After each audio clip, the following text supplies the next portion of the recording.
ku saidi y'Obusiraamu. Nabbi sallallahu alaihi wasallam hadithi y'omubaka Muhammad sallallahu alaihi wasallam yagamba buli mwana Adamu azaalibwa yenna abaako kariinu, abaako kye bayita kariinu. Kariinu liba jjinni naye nga jjinni gye bayita wano ewaffe mu Buganda bagiyita omuzimu. Kariinu kitegeeza ekintu ekikuliraanye ng'obulaba olusulo bwe kidda wudda.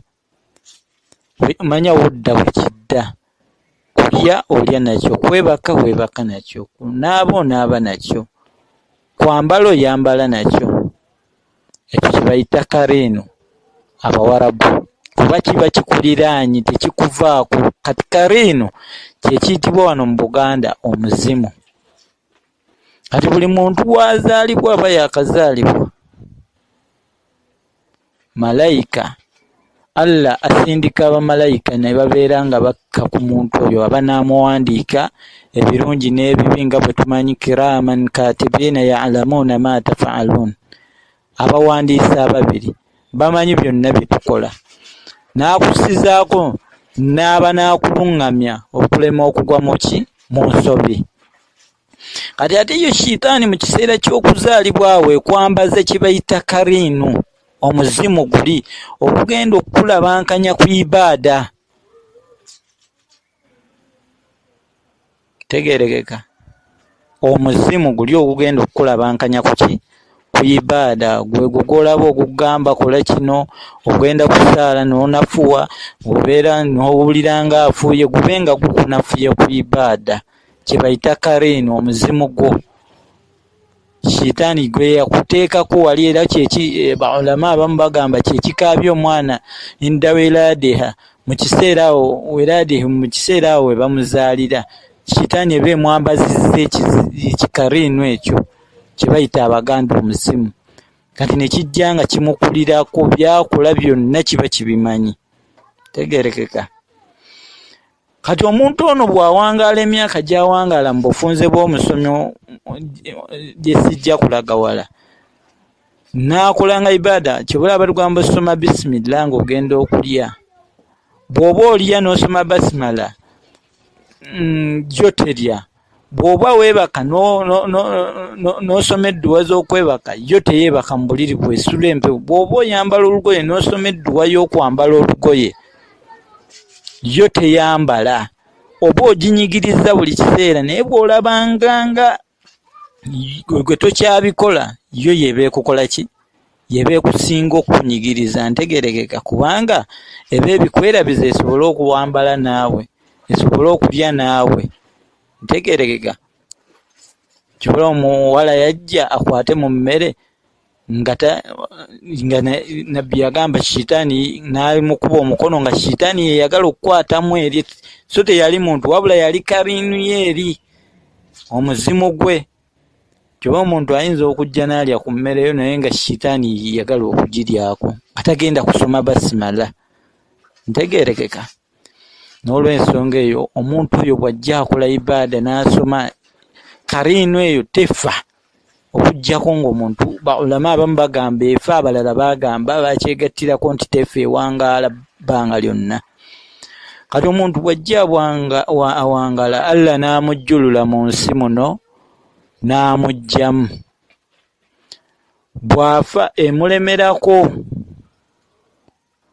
ne bamukwata, bw'afa yeesigala yennamu era eyimirira ku mulambo gwe ng'eyimiridde awo, kubanga yo baagiwakkala ku muntu oyo, baagiteeka ebiragiro byonna bye baagiwa baagiwanga erina kubeera ku muntu oyo abada na abada. Kati kyobula yo eba emanyi ono ye munywanyi waayo, era we bamukwata ne bamusitula mu nnyumba nga bamutwala mu ntaana mu bufunze bw'okusomesa omusomo, kuba tuli ku WhatsApp tetujja kulwako. Mufunze we bamutwala mu ntaana esigala emuwondera paka mu ntaana, neetuuka ne bamuziika bisimillahi wa ala millati oba wa ala sunnati rasulillah, ne bamuteekayo ne muvaayo yeesigala eyimiridde ku mwaliiro gw'entaana awo ng'egamba wano sivaawo, ono ye munywanyi wange. Kye bayita Abaganda omuki? Omuzimu. kati nzirayo eri ku Lubaale gwe twakomye ajjukira. Twakomye nga Lubaale batandise omukola ki? Omumusinza. Ntegeerekeka. Kati nina kyenjagala okusomesa okulaga ku kiyitibwa ki? Lubaale. Lubaale bwe batandika omumusinza kati olw'emizimu gino egisigala ku ntaana nga giyimiridde abantu bwe bafa kareenu zaabwe oba emizimu gyabwe gisigala nga gibawondera. Kati Lubaale omuzimu gwe gwalinga ku ntaana ate ng'abantu bagyetoloola kati ng'ate gulaba gyo emizimu gyegatta gimala ne gyegatta gundi eyafa owaawa Senga Kamaadi Senga Simanyaani ne gibeera awo ku ntaana gyo nga gyeraba. Ontegeera? Simanyi oli gundi eyasooka okufa jjajja gundi omwana omuto gyonna gibeera ako nga gyetolodde. Kati ne gituula shura kye bayita amashura ne gigamba abantu bano basinza nnyo Lubaale. Lwaki Lubaale tulinnyeeko omwo? Ne tutandika obbasaba kubanga we gibeera ku ntaana okwo giba gikosebwa. Empewo gyali girya abantu baafa bali abaali ku mmere gye gyali girya abantu baafa. Gyali gyambala tegikyayambala. Gyali girya gyali gikola buli kintu kyonna gikyagala tegikyakikola. Kati gye kisalawo ki? Gisalawo emizimu egyo gyasalawo ne gigamba Lubaale yambuka funayo londayo omuntu omu omulinnye ku mutwe obagambe yenze Lubaale. Ntegeerekeka? Era kyatandikira awo mu Buganda baba bali awo bakyetoloola entaana bagulumiza Lubaale waffe kuba ligimu eri yali yavaawo emanyi nti Lubaale kumusaba asabe wala ng'ate bano bo basabira ddala Lubaale. Bagenda olaba omuntu agweri yeetandika okwewubya ng'era abamu bimanyi emizimu egirinnya ku bantu ne gwekaabya amaziga. Baga yenze Lubaale. Yenze Lubaale. Yenze Lubaale.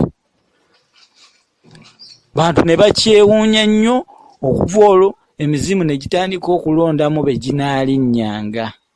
Era awo abantu bwe batandikira okusinza ani? Lubaale wano mu Buganda. Lubaale kyobola baakazaako ekinnya ekyo nti Lubaale kubanga ye yatandikirwako okulinnya empewo ku muntu ne beewuunya nnyo mu Buganda ng'ababuulira byonna bye yali. Ntegeerekeka? Nga naye ayogerera ku kamwa k'omuntu ate omulamu. Awo naam.